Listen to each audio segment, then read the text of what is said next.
Welcome to Kenton Teaches. Enjoy the video.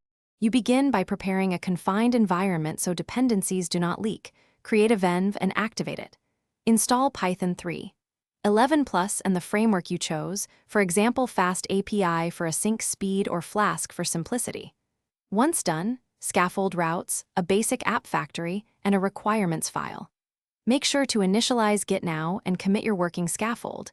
This saves time and gives you a rollback point. You will iterate from this reproducible baseline. You now implement the core. Define your endpoints and data contracts, because clear contracts prevent rework.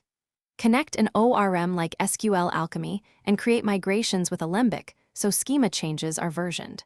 Once data is reliable, add caching with Redis and background processing via Celery or RQ to keep requests fast.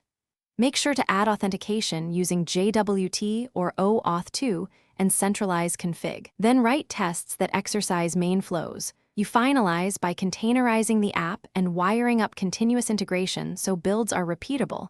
Push images to a registry and deploy with health checks. Once live, add structured logging, metrics, and alerts so you know when performance slips. Run load tests and configure graceful shutdowns to avoid losing requests. If something breaks, check the app logs and trace the request path. Correlate request ID across services to isolate the failing component quickly, then roll back if needed. Thanks for watching. Please subscribe if this video was helpful.